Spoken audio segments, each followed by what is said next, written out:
I was going to say, I believe that there's a time and place for accountability for sure. Yeah. I also just think that certain levels of accountability should not go beyond a husband and a wife in Christ. And the reason they go beyond the husband and the wife in Christ is when the husband and wife aren't truly friends. Right. When the husband and wife they're not on one accord in themselves. Right. Spiritually, Yep. mentally, Mhm. physically. Mhm.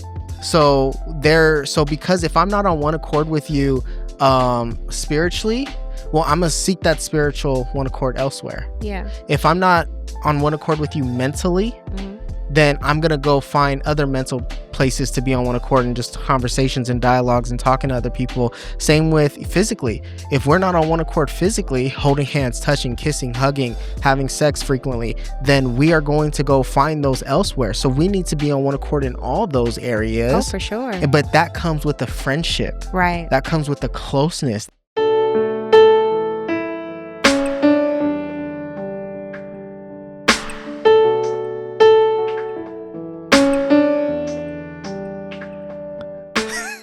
Welcome to the Helping Henderson podcast. We are back again for another episode. We're excited to be here. My name is Gage. This is my beautiful wife, Kimberly. Hey. And she don't let me say what I want to say all the time, but it is what it is. No, we're excited to just be here with you guys. We want to thank you for continuing to tune in. I think this may be like episode 9 or 10 at this point. Not really sure, but like we have over 130 subscribers now on YouTube. And I just want to say, like, Praise the Lord. right, everyone who is subscribed and who is listening to this faithfully, we just want to thank you. We want to honor you. Yeah. Because, we had no idea it would get to this, but I'll say No. this, God knew it would get to this. Yeah. I remember, there was a time when, and this is why, and I'm going to segue beautifully, but like what we're going to talk about today is like why your wife, oh my gosh, excuse me. This Red Bull is like kicking me in the butt. So anyways, like today we're going to be talking about why your partner, why your spouse, why your wife, why your husband realistically should be your best friend in your marriage, and why you should work and cultivate that friendship in the engagement portion, and as you guys are actually friends and single. Because I remember there was a time like when I just had like a lot of vision from God. Yeah. I had a lot of vision. And somebody like asked me like, hey, so like what's your vision? What do you think? What do you plan? And I remember just like confiding in them everything that I felt like God had for me. And the response was like, well, who are you? Yeah. Like, who would listen to you? Who would like pretty much essentially what I took, like, who's going to believe in you or what you have to say? Because who are you? And at that time, like, I was like, okay, yeah, maybe I need some more time under my belt. Maybe I, trying to like catch whatever wisdom was there in that. And then what I realized, okay, that wasn't wisdom. That was just jealousy. Yeah. But I go to my wife and she during that time really like deconstructed a lot what was told to me, but then really reaffirmed me. And so now fast forward to today, I'm like, dang, 130 people Yeah. would want to subscribe and listen to us. And we only have like 10 episodes at this time. Right. Like, God, you're good. Yeah. Because it has nothing to do with us. It's like realistically, I mean, but I also think back like humbly to that statement, who am I? Right. Like and I love like what the Bible says in Luke when it talks about Joseph, the father of Jesus, being just a man. Yeah. And that's kind of how I perceive myself. I'm just a man. Yeah. Called by God, anointed by God, Yeah. ordained by God and God alone. Yeah. And so it doesn't matter who I think I am or who we think we are or who people think we are. It matters who God says that we are about us. So I think I just like said that because just to say thank you for being my best friend, Yeah. for being my number one supporter, for maybe keeping me from saying everything that I want to say. Praise the Lord. Because, yeah, just thank you for protecting me and really just thank you for being a good covering and helpmate. Like, I really appreciate you for that. Praise God. Thank you. Honestly, like I think back as you were saying that, number one, I want to go back and say thank you to all the viewers too. I know people might be thinking, oh, like 130 something is not that big. Oh, let me tell you, that's big for us. We we were like, man, like we were happy when we got our first I five. said, if Like I get just we were like, 50, if we get 50, spitty. and then like, our friends had to tell us, like, if you stop, please stop limiting Yeah, God. do not limit God. But what I will say is I remember during that season. And there was a season or a time that, not that I wasn't a trusted voice in your life, but the reason why I think it's so important for your spouse to be your best friend, because we were in a place and a time where we were told, like, your community. And this is why I think if we go back to any of the previous episode, I don't know when it'll air, but the community like did something by discrediting you because we weren't in a safe and healthy community. And I remember when you were told that, like how much it hurt me to see that you were told, hey, like, who are you? And I remember thinking to myself, as your wife, as your best friend, like, wait, who said that? Like, what do you mean? They said, who are you? You are a child of the Most High King. And like, just kind of reaffirming in who you were.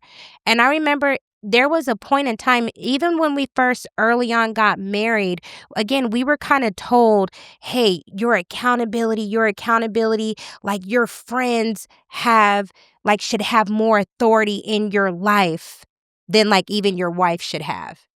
And I would be like, that's backwards. Like, Yeah. to me, I'm sorry, respectfully, that's demonic wisdom to me. And the reason being for that is because when a husband and wife are joined together, there's the sanctity in that. There's a reason why you are a helpmate to each other. There's a covering over each other. It's you, your spouse, and God. And so there should be no one that should have that much authority to speak into your life. Now, I want to put it in context because I'm not saying that friendships or other people in your life don't add value, but your spouses, especially a healthy spouse, because I do think that there is a relationship and you have to build that in a friendship, but nobody should have more weight and authority than your wife or your husband to speak life over you. Yeah. And I love what you said, like, and I know we're just jumping straight into this one, but it's so necessary because there's a lot to unpack, and really understanding, like, okay, when it's your a husband, wife, but at the head of that is God, well then you should always be able to go to God Yeah. to be clear in where you are to grow and where you are to change and what you need to adjust. Here's the reality. I feel like when people don't allow themselves to work it out with God first, it's because they're not liking the answer that God is giving them. Yeah. Like God, and like there's been times that I've been guilty of this where I'm like, oh, like, well, I'm gonna call Jeff and Mel. And you're Yeah. like, why? Hold on, we can like address this. And then a lot of those times when I look back at it, it's a lot. I don't want to in that moment humble myself to be a little bit more patient to hear what my wife has to say and offer, Yeah. and hear that, okay, maybe my wife isn't arguing against me. She's not saying anything right, wrong, or indifferent about what I have to say, but she just wants to hear me. But I don't have enough patience. I don't have enough understanding or empathy to just sit there and listen to my wife. So I'm trying to fight so hard to be right. I just want other people to justify why I'm right. Yeah. And so that's what a lot of times we do is like, we just invite other people into it because we just want who's right, who's wrong. No, Right. no, no. I don't want to know who's right or who's wrong. I don't care about that. I want to err on the side of love. Right. Because if I'm right, but my wife doesn't feel loved, I'm wrong. Oh, for sure. And I'm wrong, but my wife can feel love. And because God works all things together for the good of those who are called according to his purpose, he'll still work that wrong for our good. Yeah. Because God is love. So I have to insert love in the midst of our disagreements to where, hold on, Like, no, whatever we do is what we do. For Now, sure. it doesn't mean that we're not gonna open ourselves up to counsel. Mhm. We're not gonna open ourselves up to feedback. It's not what we're gonna open ourselves up to be accountable to any like, we have right now, a spiritual mom and dad, a spiritual covering over us that we have allowed to and we just had a conversation with them, this past Friday, Yeah. right? And just saying, "Hey, guys, we're going through something. Help us through this. Mhm. Guide us through this." Yeah. And when they said, "Hey, you need to forgive," I gotta forgive. Yeah.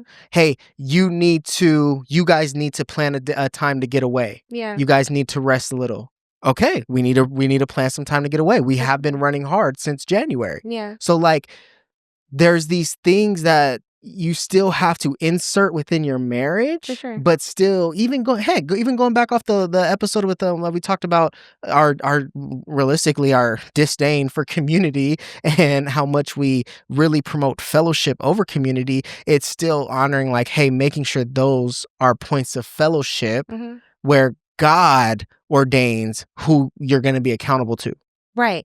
And I was going to say, I believe that there's a time and place for accountability for sure. Yeah. I also just think that certain levels of accountability should not go beyond a husband and a wife and And Christ. the reason they go beyond the husband and the wife in Christ is when the husband and wife aren't truly friends. Right. When the husband and wife they're not on one accord in themselves, Right.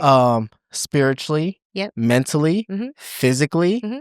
So because if I'm not on one accord with you, spiritually, well, I'm gonna seek that spiritual one accord elsewhere. Yeah. If I'm not on one accord with you mentally, Mhm. then I'm gonna go find other mental places to be on one accord and just conversations and dialogues and talking to other people. Same with physically. If we're not on one accord physically, holding hands, touching, kissing, hugging, having sex frequently, then we are going to go find those elsewhere. So we need to be on one accord in all those Oh, areas. for sure. But that comes with the friendship. Right. That comes with the closeness. That Right. comes with the hold on, like, and I think this is something that we say often and we even said at the beginning of our marriage is like, hey, who I am today is not who I'm going to be in 3 years, in Right. 5 years, in 10 years.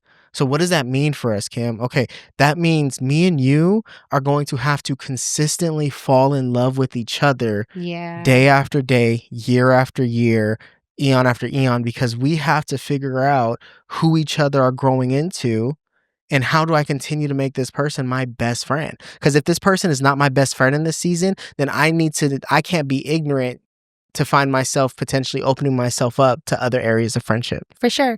And I think that the thing is that I've seen, especially I would say for our age group, I think that there's some, not all, please hear me when I say that, but I think that there is some like just kind of thought process of prioritizing your other friends above like your spouse. And I think that there is a certain place in that, like you said, I'm looking for something, but the reality is those things can be found within your spouse. There's an ability to find comfort. There's an ability to find, I can confide in my spouse. I should be able to do all of these things with my spouse where I'm not looking for that in other people. Like I have my friends, I have my girlfriends. Like I don't want to say that we don't have times of where we're not with each other because I don't have to be around you all the time, No. but I enjoy being around you all the time. Yeah. Even when there's times where, like, you know what, you might have got on my nerves for the day. I would rather have you get on my nerves sitting in the seat next to me than not being with me at all because I truly do love being around my spouse. Yeah. And I think that the key is that really just getting to a place of understanding, like maybe even trying to figure out why do I want to be like with my friends all the time? Like if I want to be with someone else other than my spouse, what am I looking for? And kind of diving into that, like what am I missing that I should be getting from this other person that I'm designed to be with? Yeah. And I could say actually as you're saying that I'm thinking about when we first got married. I had a lot of guys' nights. You did. I had a lot of guys' nights when we first got married. Um And I'm looking back and I'm like, "Hey, why did I do that? Like, what was I getting out of that?" Like, Because we would just sit, hang out, chill, play dominoes, and, call it a night, like, listen to music, and that'd be it. For sure. Um, but I'm like, what was I getting out of that I couldn't get with my wife? And the reality was I just didn't know how to have fun with you yet. Yeah. I didn't really know how to truly talk with you yet. And I think we didn't know how to do that with each other yet. But here's the reality. The same way I did it with my friends, it took time. It took years. It took Yeah. practice. Like, we had to just do it. And Yeah. I remember there was one time I was just like, I think we were just hanging out at night, and we said, all right, like, you know what? Let's break the bones out. Let's break dominoes We out. sure did. And we got them out. We put some music on, and we just sat there, me and you, 1v1 with Yeah, dominoes, and we had a really great time. for sure. Just talking, hanging out, listening to music, same kind of vibe, but it's those little moments and steps that I think allowed us to truly like start cultivating a friendship, because the same way I learned how to be friends with my guys Mhm. is the same way in your marriage or in your courting, or you have to learn how to truly be friends with your spouse and partner. For sure. I think that there's something in this though. You said that it was something that was like early on, and I remember kind of my thought process. So this was when we first got married. This is definitely the first year. I remember you did prioritize your friends a lot. And I didn't get mad. I was like, "Okay, hey, he wants to be around his friends, it's fine." Me and you have an age difference, and I felt like that was like you n not not holding on to your single life, but almost kind of like holding on to, like, your ability to still wanna hang out with your guy friends, and just kinda still wanting to feel that there was a little bit of the remnants of not gauge the dad, not gauge the husband, not gauge like with all of these like things and responsibilities. But the same way that I would learn how to decompress on a Friday night when I got off of work as a single person is the same way that I thought I could duplicate that. Because you weren't like out at people's houses. You were actually have Mm. Domino's night at our house. Yeah. And I wasn't like, no, I wasn't like this. But I remember feeling as your wife sometimes like, like, oh, like I felt like I had to like almost support it. Although I was like, hey, I wish he would do it with me. Hmm. Like I wish he would hang out with me. And I was patient. I wasn't bothered by it. But I feel like eventually you grew out of that and were like, what am I doing? Yeah. And I did have to grow out of it, because you know what I noticed, what I did, and what I noticed with a lot of people that I provide premarital therapy to, and even marital therapy, is that like there is, and it's in the Gottman's work, they talk about this concept of we-ness. Hmm. And there's a lot of and what we-ness is just going from a framework of from me to we. Mm. And everything that you did in your singleness is me, me, I. It's very self-centered, not often in an unhealthy way. It's just you're single. You only think about yourself Hmm. because you're the only responsible for yourself. Yeah. As you begin to get married, then you have to switch to a we-ness, is it's no longer I or me, it's we and us. Mm. And that's in all aspects, in all areas, in all frameworks. And I think I've noticed it with both in all the therapy that I've done with men. It happens between men and women, husbands and wives, but I found it more happening within husbands than in wives. Yeah. Whereas what I remember experiencing was switching to a we was very difficult, Yeah. because I think there were some aspects of an individuality in not truly understanding the role that I had as a husband now, Mm. the role that I had within leadership and protection and bringing you under my covering and the family under my covering, to where I thought, okay, you can be under my covering, but I can still remove my covering. Yeah. And that's not the case. That's not possible. The reason why I say I feel like it happens more with men and husbands than women and wives is because wives are oftentimes looking for covering. They're looking to fulfill their natural role and duties as a wife and as a mother, and they want to have a we. They want to be unified. Whereas husbands oftentimes we still want to be out. We still want to have our own sense of independence, without fully sacrificing. And you Right. can't do that. Right. once you become a husband, you got to give up something Yeah. Fact. or it's going to take over you. Right. You have to sacrifice. And the reason why you have to sacrifice is because husbands, love your wives as Christ loved the church. Mm. Well, husbands sacrifice and die to himself. It was at that point when I fully died to myself and understanding my old life is gone Yeah. that now I can come under with you. Yeah. So, hey, Gage, your old life of doing like everything you did before has to die. Good. Everything you did before is old and done and gone. Mm-hmm. And now you have, and once I fully let it die, then I can understand, okay, what does we look like? Now, what we're not saying and what you've already mentioned, is does that mean all your guys' nights are gone and done? Nah. No, they're not gone and done. But hey, you got to be a little bit more thoughtful. Yeah. Or have you planned a marital night before you planned your guys' night? That's a good thing. Yeah. Because I would plan all these nights with my guys and already have them scheduled months out, Yeah. but I didn't have nothing scheduled with my wife months out. Yeah. And so now what you find is you're doing more sacrificing for people outside of your home than inside the home. That's good. And so now you get to a point of wondering why there's so much discord in the marriage. Yeah. You're not sacrificing for the marriage. Yeah. You're not dying to yourself in the marriage. Yeah. You're not making sure that this person knows that you are willing to do anything they can, because they're doing all for you, but what are you doing for them? Right. And so now you can't get mad when you have an honorary wife. Right. You can't be mad when you have children who are disrespectful and oh, no, my children don't disrespect me. How do they treat their mom? Right. Do they listen to mommy? Do they respect mommy? Yeah, they don't listen. They listen to you because you're rarely home, but when you are home, they know they better not step out of line. Yeah. So you really don't have like respect and love. You just have obedience. Right. Well, you have them because they recognize that you're there. And so when you're there, and that might be a rarity, they're like, oh, dad's home. We stand at attention. Yeah. But I think and obedience, let me say this, obedience isn't a bad thing. It's just you don't want obedience attached to fear. Okay, that's good. But go ahead. Yeah. I would say, I think that when we come to like my spouse being my best friend, I think about like how we got here and where we really came to that understanding and conclusion. And it wasn't something that I just would say like, you know what?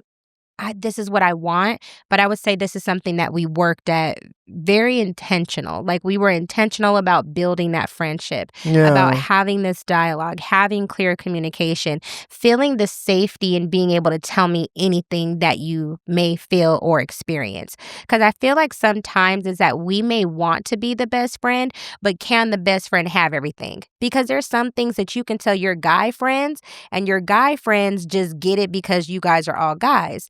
But the reality is that I'm like, man, if I want to be this person's best friend, can he tell me some best friend things and me not get like upset? You know what I mean? Or it can be like, well, let me take a joke, or I don't know, whatever it would be. But can I create the safety of the friendship that you need? Mm-hmm. And one of the things that really comes to my heart is in Proverbs 31. And it's Proverbs 31, 10 and 11, but primarily 11. It's, who can find a virtuous wife? For her worth is far above rubies. The heart of her husband safely trusts her, so he will have no lack of gain. And when I read that, for me, that became my motivation, is that I wanted to create an environment where my husband trusts me completely with his heart.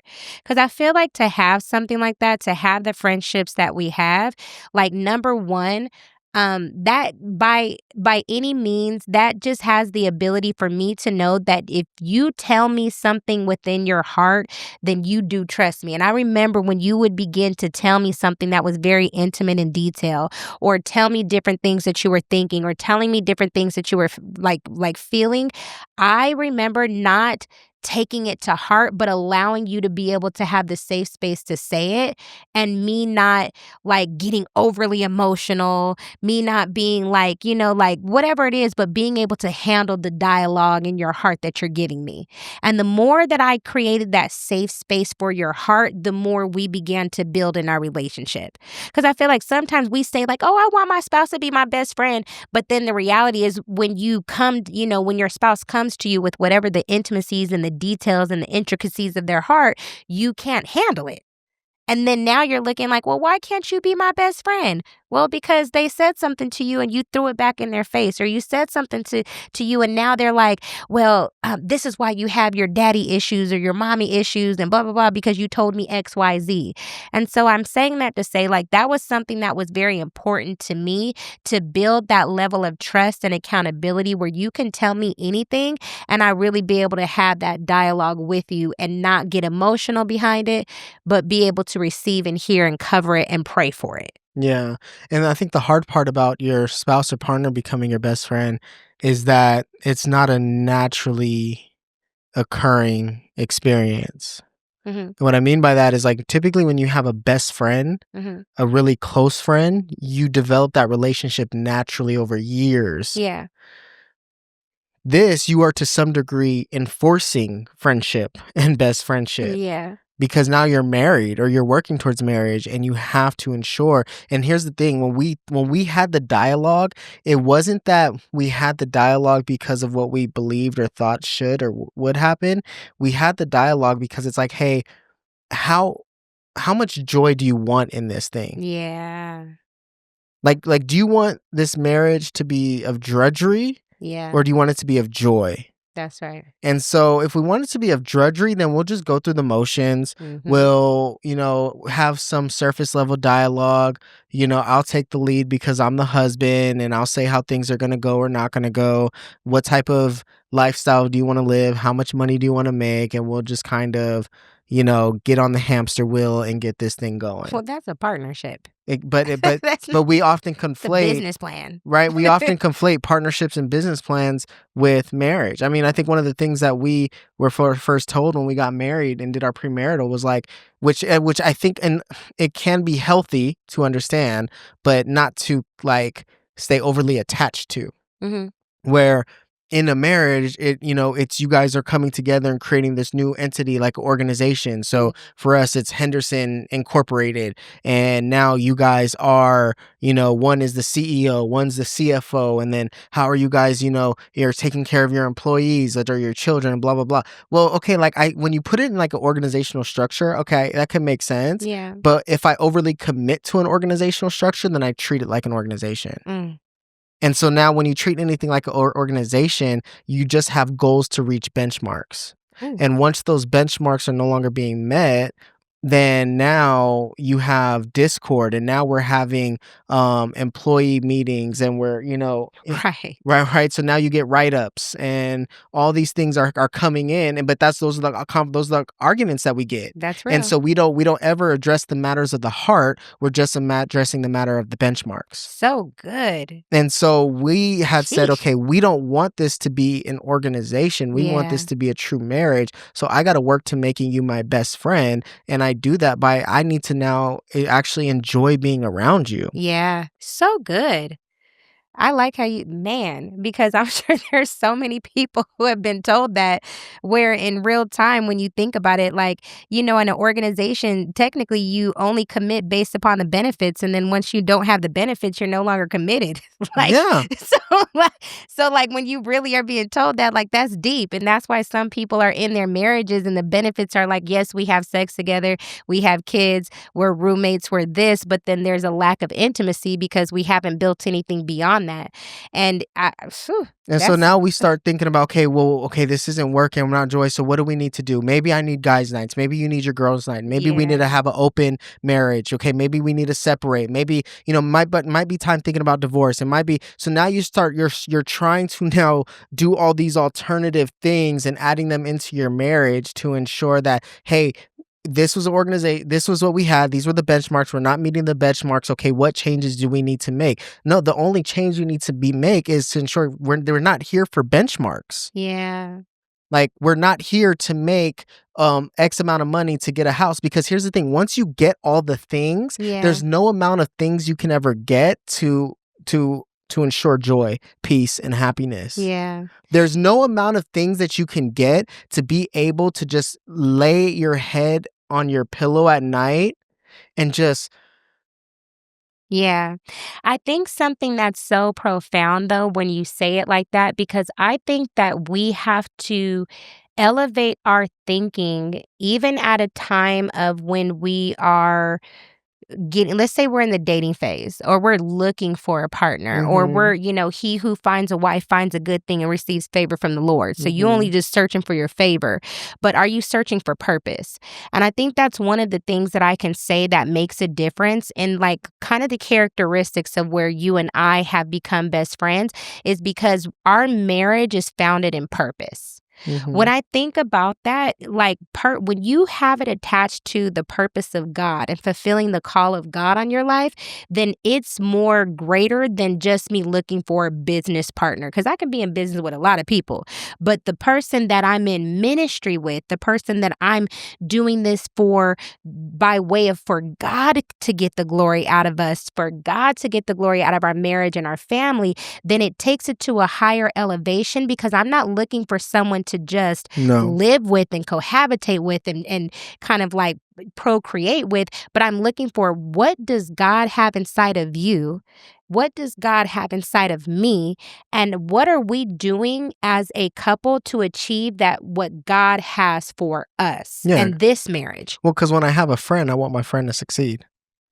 That part. When I have a friend, I want them to be successful. When I have a friend, I know that, hey, there's something that God has for my friend just as much as God has for me. So I'm not making this just about, again, it's not about me. It's It's about about, we. thank you. So even going back to verse 11, the heart of her husband safely trusts her, so he will have no lack of gain. Then if you read all of Proverbs 31, it begins to talk about how much this person, this woman, this wife brings to the marriage. That it says that her children call her blessed, her husband call her blessed. So what am I saying? It talks about how much of a businesswoman she is. You'll discover more, and I would say for you even, you've discovered more about yourself on what you can accomplish through God simply by way of something that I've confirmed in your heart. 1000%. Like, there's something, you will give me an idea, and I'll come with what God has created or put inside of me and make it better. Yeah. I'm your discernment. Oh, yeah. There's times where you'll go in and you'll be like, oh, this is my friend. I'll be like, that's a whole demon.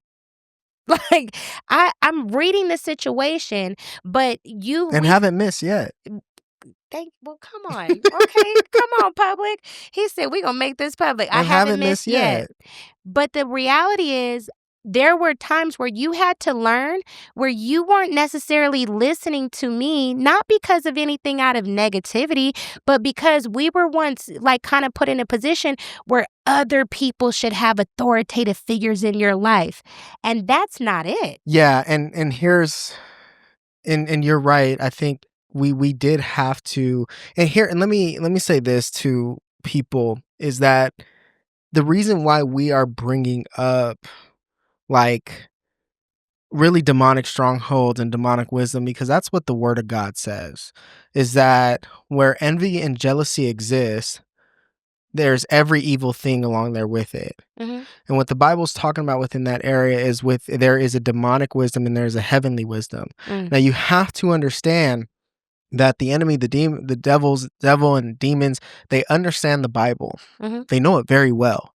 Yeah. But if they can just contort one small thing, then the whole thing gets perverted and contorted. Hmm. Then it becomes a demonic wisdom where you're taking bits and pieces of biblical understanding Hmm. that are just bits and pieces, but not the whole thing. Yeah. So if you're not taking the whole thing as face value, it becomes then demonic wisdom. Now, why am I Scage? Why are you saying that? I'm saying that because there was a time when we were under an impression that, okay, this is my wife, but I also need these other additional keys, these other additional things, these other additional key components. Yes, this is my wife, but in addition to my wife, I need X, Y, and Z. Yeah. No, no, no, no, no. Right. Okay. He who finds a wife finds a good thing and obtains favor from the Lord. A lot of people are sitting here saying, well, but my wife isn't this, my wife isn't that, and I haven't really obtained, like, what favor is he talking about? Da da da da da. Hold on. Are you first doing your part as a husband? Mm. Are you delighting yourself in the Lord to where he will give you the desires of your heart? Mm-hmm. The Lord is the one that knows hearts, that can change a heart. So if you want a good thing, delight yourself in the Lord and trust that he'll change your wife to be a good thing. Yeah. Trust and know that you have found favor, because favor is oftentimes not just the good that works out for you, but your thought and understanding of the bad that happens to you. Yeah. Because the things that are bad, quote unquote bad, that happen to you are oftentimes the biggest learning lessons you ever have in your life. Yeah. So you're getting married and then now you're going through struggle. There's something for you to learn, That part. but you'll continue to struggle if you don't continue to look for the lesson. Right. There's something sometimes your favor is the lesson. Yeah. Joseph was sold into slavery, was imprisoned, not realizing, no, he was so favored that he would be protected and be taught a lesson of humility. He was so protected that he would be sent ahead of time, right? Mm-hmm. Heck, even David, Mm-hmm. with Bathsheba, Mm-hmm. ended up having Uriah, her husband Uriah, killed in battle. Mm-hmm. Still found favor and a good thing through Solomon. Yeah. But remember, she was initially pregnant. Mm-hmm. They had a miscarriage. Right. They had to mourn that baby. Yeah. So yes, you went through loss, Yeah. but God had to correct David's heart. Yeah. God had to show him there's death in sin. Mm-hmm. So he needed a heart check, Mm-hmm. because he would have to learn a lesson to properly parent Solomon to now build the temple of God. Yeah, and Solomon was considered the The wisest, wisest, the richest, richest, most, whether it's in biblical or natural context. So, but David went through all this with it. Yeah, they went through a miscarriage, but he still found favor through that wife who was a good thing in raising Solomon. Furthermore, let me continue to just drive this home with this point.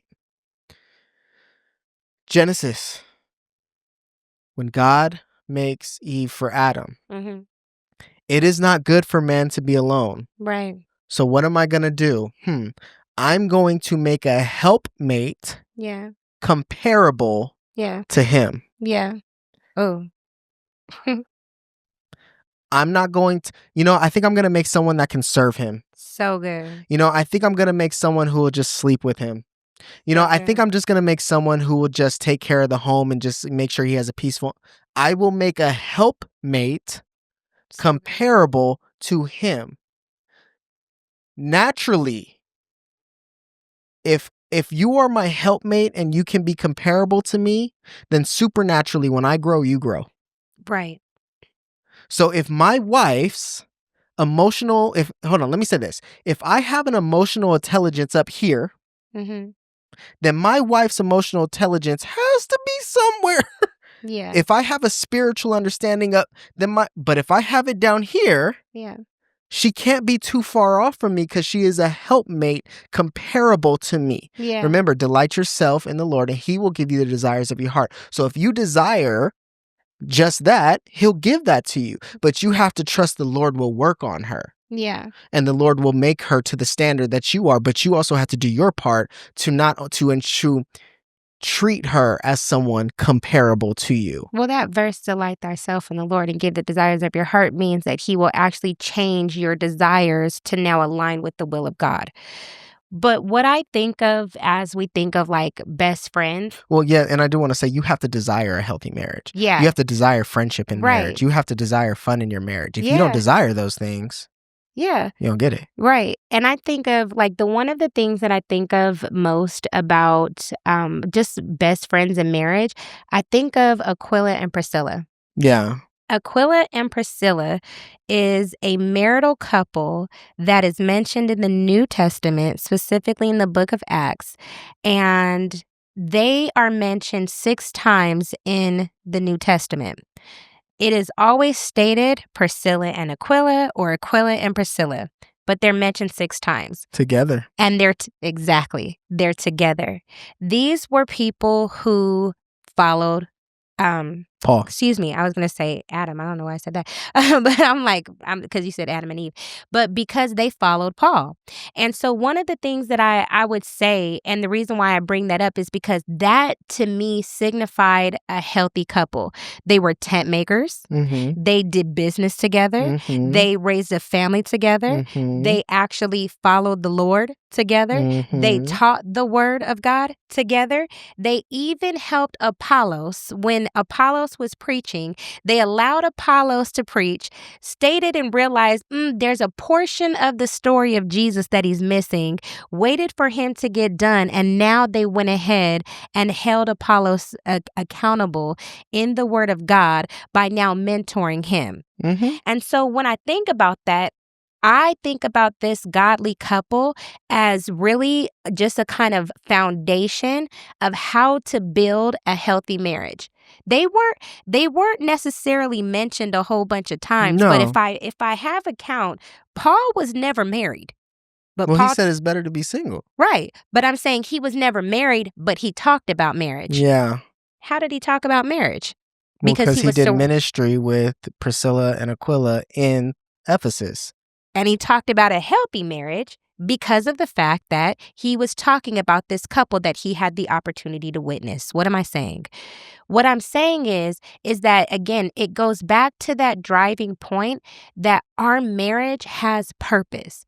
God doesn't want us to just be together just to be together, but there's a greater foundation and a greater responsibility that we should have with each other than just being just to say we're married.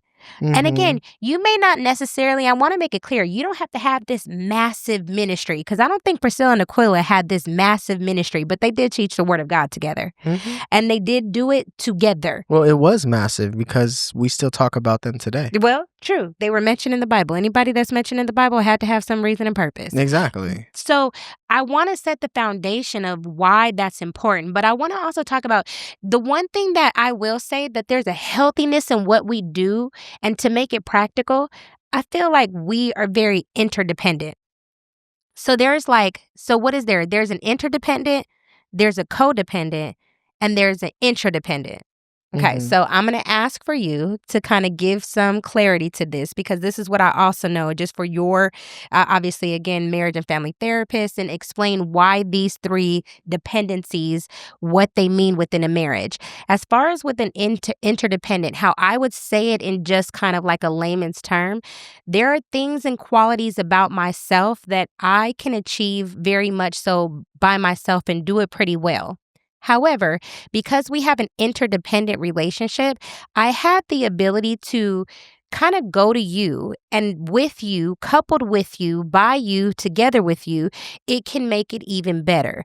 There's things that I have a safety within our marriage, the safety to be myself, the safety to be accepted as who I am, to be able to talk about things, to be able to set healthy boundaries, to have healthy dialogue, respect, and admiration for each other.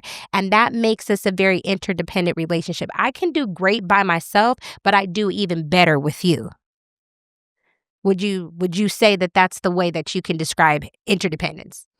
Yeah, I would describe it as interdependence is like what you said, and I'll put it like this for all 3 of them briefly. Is like interdependence is I can do it with you. Interdependence is I could do it by myself.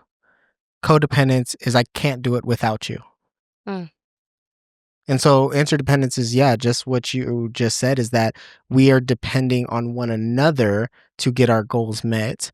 And I'm depending on you as much as you are depending on me. Mm-hmm. But we are in this together. It's an interdependence, and it's very much mutual. Yeah. It's not overpowering. It's not overshadowing. It's not taking advantage of either one, but it's really, this is what I have to offer, this is what you have to offer, this is what I need, this is what you need, and now what do we do with what we have Mm, together? okay. Yeah. And is codependent, would you define codependent as something that would be healthy within a marriage? I don't think codependence is healthy in anything, shape, or form. Codependence is, again, that I can't do it without you mentality, to where and you see codependence in like single people in their friendships when they can't do anything alone. Mm, They can't do anything by themselves. They're either out with someone or they're out with no one. And you see them with in their own friendships, they may not be a codependent relationship yet, but they have very codependent friendships. mhm, Always talking to someone, always texting someone, always having to have someone there to validate them. And it's always having someone there as a security, mm, right? My security is based on my dependence of you. And so once you get into a marriage, it becomes, very, because there's nothing, I can't do anything without checking in on you. I can't do anything without knowing where you are. I can't do, and now there is some healthy forms of just, I need to be aware for your for safety. sure. And just for, we're married now, we're accountable to each other, but it's really like, okay, my entire life depends on you, us, and where we're going and what's going to happen. Mm, And that's very unhealthy because you both truncate yourself just to the marriage. mm, And it goes back to what you say, purpose, is that we do have purpose within this marriage, but yet we also have purpose outside of this marriage. yeah, I remember the other day, I had like a little speaking engagement for this gym that I've been partnering with, and the Lord was just like, "Hey, I need you to go there." Right? Well, we have so much interdependence to where, "Hey, babe, I need to go do this. How can you support me?" Okay, I'm going to support you by taking care of the kids at home and being here with them. Cool. Like, I'm depending on you and you're depending on me to go do the work of God, right? yeah, And so now I'm out there and I'm like, okay, why am I here, right? Then to come to find out, I'm just there to speak to this 12-year-old. Like, I do my engagement, but then there's this 12-year-old boy I get to pour into. yeah, Okay. But that, if we're codependent on each other, it's okay. Well, what time I could be there. Hey, we got to do this, that, and then now I miss out on an assignment because I can't do anything by myself. yeah, So that's also a form of interdependence, yeah, because the night before you came with me to a speaking engagement, but now the next day I'm interdependent. I'm good by myself, that I can go handle this on my own. yeah, God has called me to do something because this is where I have purpose inside the marriage. And then now I have purpose outside the marriage because I'm now interdependent to go on my own, just be there expectant for what the Lord has for me and has for this young boy, pour into him. And then now I could come back into, but if we're codependent, then I miss the assignment because I need to hurry up and get home. I need to hurry up and do this. My wife's expecting me. She's waiting on me. She can't take care of the kids without me. No, no, no. My wife is an interdependent mom. yeah, She could take care of the kids on her own. yeah, She's got that. So that's a form of like how your intra and interdependence is very helpful, because I need you to take care of the kids so I can go do my work. But then you also know that, okay, I'm interdependent. You're dependent on your own to be a great mom that you are. Well, I'm interdependent on my own in ministry to do the work that I need to do. And then we come back together and now we're interdepending on each other within the home environment as we're parenting together. Okay, who's got the kids, who's bathing, who's doing this, that, and we move on.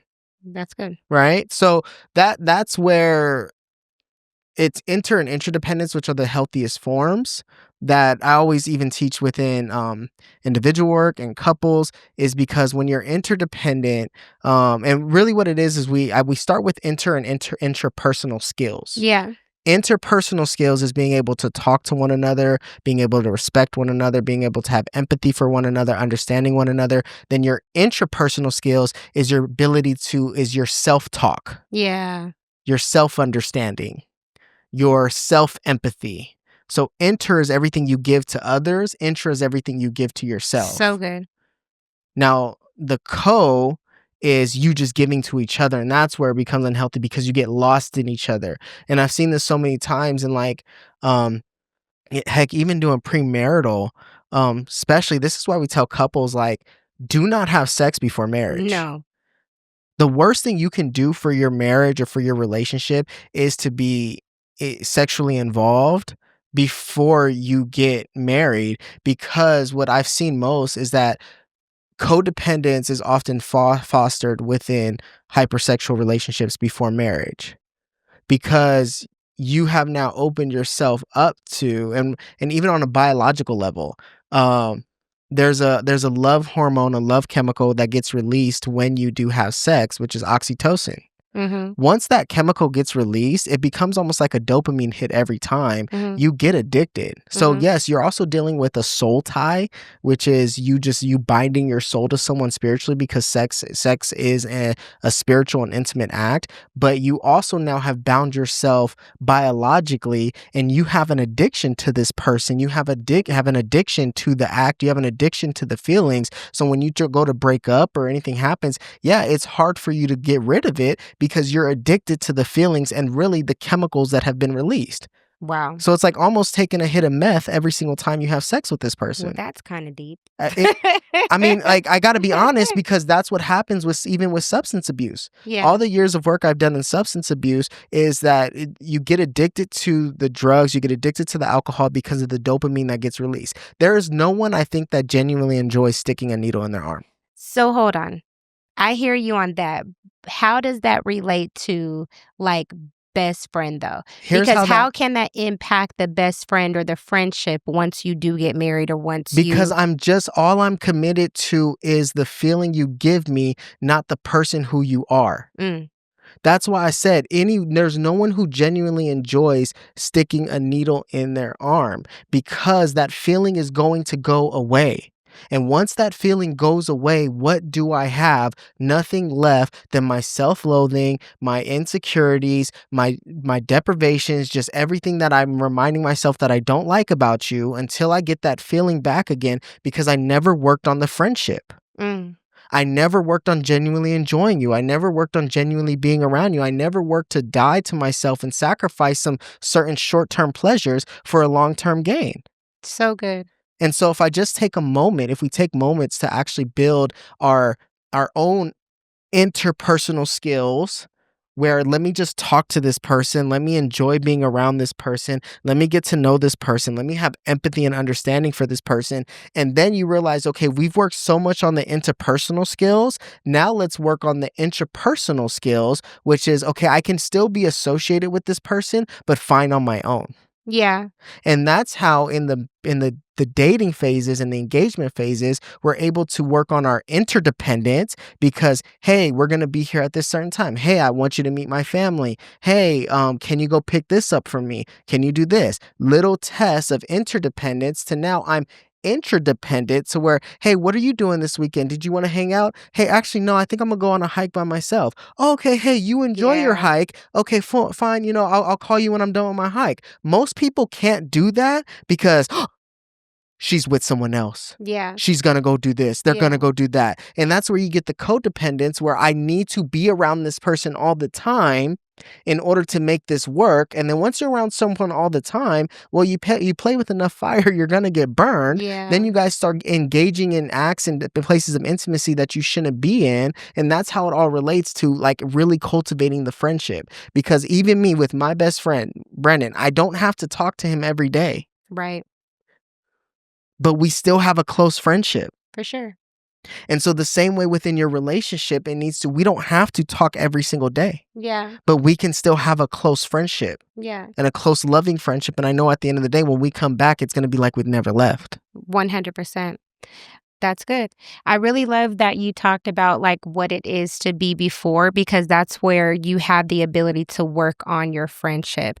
And I would just want to encourage anybody that maybe you have, crossed that line with, having sex with your partner before you've gotten married, or maybe you're just in a partnership and you're in a relationship and you've been with the relationship for so many years. There is an opportunity right now for you guys can kind of change what this dynamic would look like. Because I do believe that at some point, you can't just be in I believe that God does not want us to be alone, and I do understand that the need and the we are created to be with people. We are created to have companionship. We're created to be with someone. I just think we have to think about what is the priorities of what it is that we're looking for and go seek that. And I think that if you're in a situation where you know what, you're like, dang, we're engaged or we're married or we're dating to marry, whatever the case may be, but we are having sex, take a moment and really determine, wait, are we building our relationship on the right foundation? Mhm. And it's okay. We can always repent and turn like repenting though, like if we really are trying to do this for Christ, okay, repenting means I got to turn from my actions, not just be like Mhm. God knows my heart. Like that don't work like that. We No. got to repent, turn from our actions and begin to have real dialogue. I'm going to say that there's something that I found valuable in the friendship that we had and how much respect I had for you going into it because you protected me from the very beginning. You wanted me to be brought before our wedding day blameless so that I didn't have to go in there with guilt Well, and that's combin. biblical. Husbands, present your wives as a pure and perfect sacrifice unto the Lord. Also, sacrificing yourself. Take it one step further. You look at Joseph when he was entrusted with the call of um, Christ through Mary. It was, hey, you're going to birth this baby. Now, you have every right to have sex with this woman because you may be married to her, but you're not going to have sex until after 9 months and this baby is produced. So, you're going to sacrifice. Right. So, So men, sacrifice. right. So I appreciated that because I knew that that's when like I had a real friend. You know what I mean? Because you put protecting me and my needs and the things that were important to me above my own or above your own rather. And so I think that's something that's important that you really kind of need to really define, like am I in a relationship or am I in a situation where this person really is protecting myself and my best interest ahead Mm-hmm. of their own.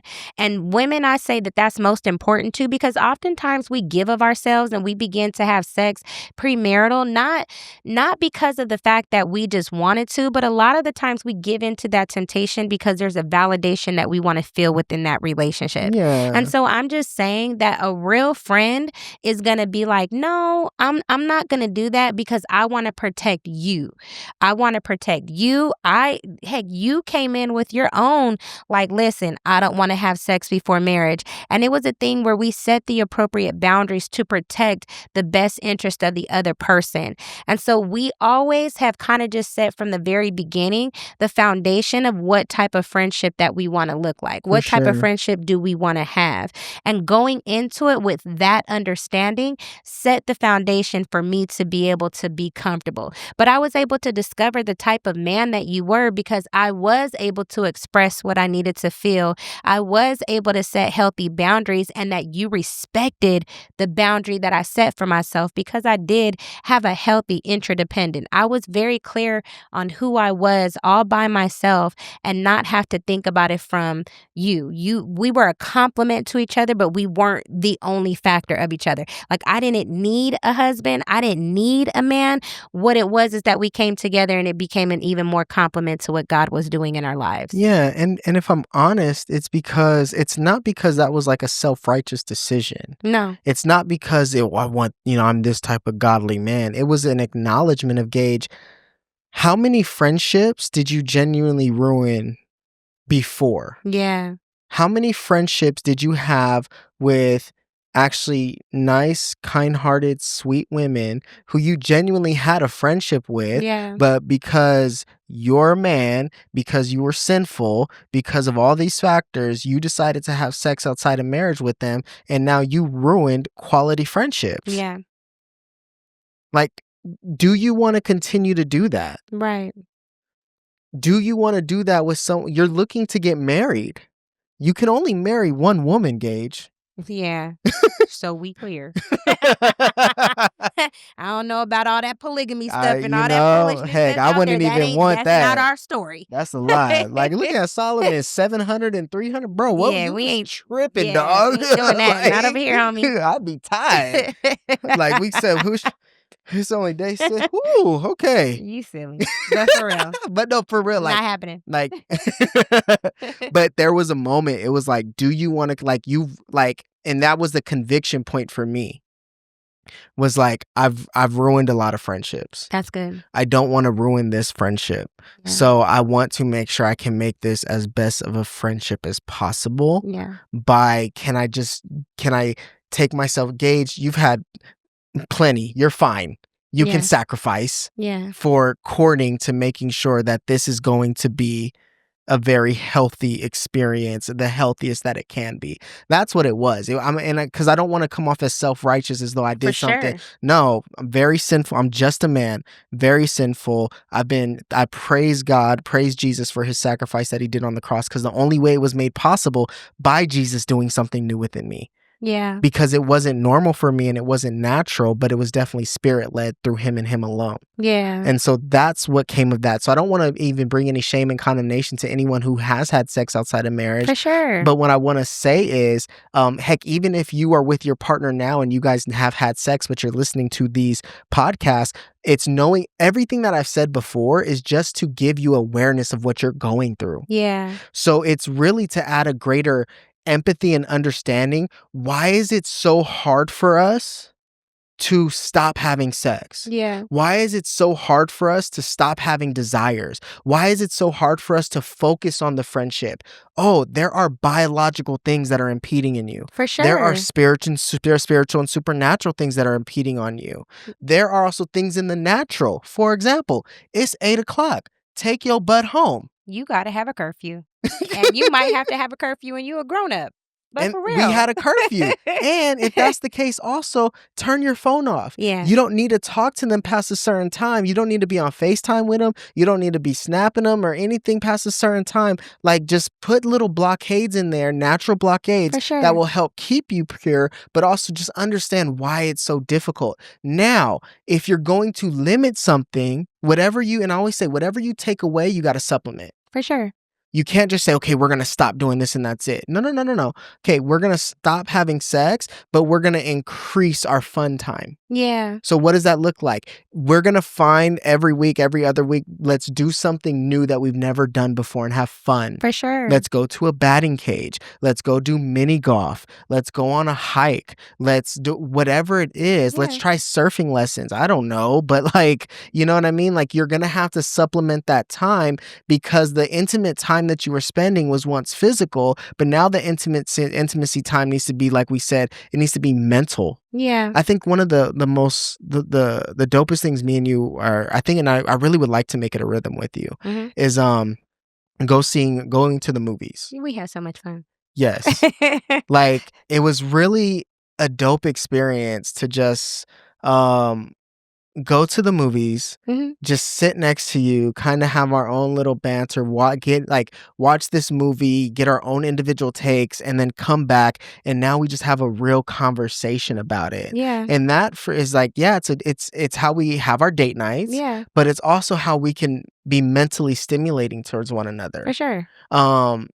And so that's what I would encourage anyone who's dating or engaged. Find ways to be mentally stimulated with your partner, and that way you can increase the friendship. Well, I'm going to say this, and I know we got to probably start wrapping, but I will say 100%, I don't think that your friendship just stops once you get married. Like, you still got to do fun things today. Like, we hadn't been to the movie theaters in I don't know how long. And we went there and we had so much fun. The last time we went, it was our baby moon, and we watched Creed 3. That's what happened. And that was a long time ago. It was a long time ago. And so, it's 2 years. But it's stuff like that where it's just remembering your friendship is something that you're constantly having to work at. I think that we make it overcomplicated, but not realizing that, guess what? Friends have disagreements. Friends aren't always on the same page. Friends might get on each other's nerves, but I would rather want to make sure that I'm doing everything that I can to get it right with you than it be in a situation where I'm just secretly resentful. I want to go through this not just life partnership, but I want to go through this friendship where we're constantly laughing, having fun, enjoying each other's times. Because the thing is, nobody understands you the way that I understand you. Yeah. And just realizing you're on the same team. Because again, when you started to realize that the things that I was saying were never to hurt you, but always to build you you up. Now, did I have to work on how I said it or whatever the case may be, or how I received something that you said? Absolutely. That comes with friendship.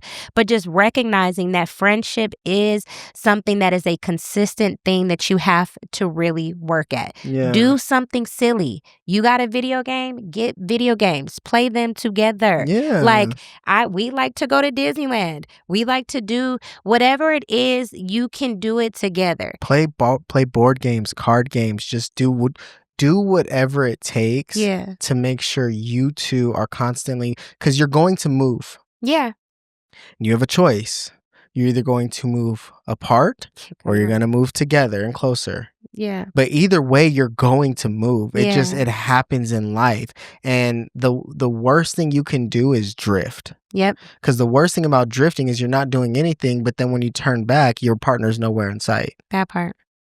And I think it's just an encouragement for everyone here to just know, if you're on the journey of marriage, your partner is a helpmate comparable to you. This is why I brought up delight yourself in the Lord and he'll give you the desires of your heart. Because if you get married, then you have a desire for marriage. Yeah. Which is having a helpmate that's comparable to you. Yeah. So the more you delight in him, the more he'll make your partner that comparable helpmate. Yeah. You also have a responsibility to steward over that. Yeah. And so you have to steward well, laugh, joke, have fun. Don't criticize, accept, love, Yeah. find points of just enjoyment, Yeah. right? Really make them someone that you can have fun with. Yeah. And don't make your spouse compete with other people. No. Like, don't have them competing with your homeboys. Don't have them competing with your homegirls. Don't have them competing with your family. Like, and again, this is not the reason why I say we mentioned the interdependence and all of that, because a codependency is like, you can't be with no one but me. No, they can Or be we with have other. to go together. Right. Well, you know, my partner can't go. I can't go. Right. It doesn't have to What? be that, but it does have to be a place of where you two truly aren't, like, I shouldn't have to compete with other people. Or your children. Or your children. Like, there is a priority to your marriage, and that is each other. Mm-hmm. Because when you two are happy, your family, your children, they're going to see that. That's going to give them the ability to be happy, fulfilled, enjoyment, things like that, because they're looking at you. Mm-hmm. They're looking at whether they going to get married. They're looking at like, this is a drudgery, whatever it is. They're looking at that. And just so you are aware, you didn't necessarily have to come from the example of that. You can start the example of that in your marriage today. Yeah. Like I've seen some beautiful marriages and they've never had an experience of that at all. But you can be the experience. You can be the example that you set from your family. And again, it starts from just having that healthy friendship. Mm-hmm. So just wanted to, say that. And you know what I was thinking? I was thinking of that song by is it 50 Cent? If you are my best friend. I want to remember all the time. Why you close your mouth and do that? But that was, if you are my best friend, I want you around all the time. Like, that's my jam. You promise you'll be mine. You say he's just a man. Okay, no, That's that's a different song. That's a different On song. that note, note. love y'all. Appreciate you. Like, share, comment, subscribe. Get this out to people. We just thank you guys. You guys have been a wonderful blessing and encouragement to us. But yes, have fun. Yes. We help. He heals.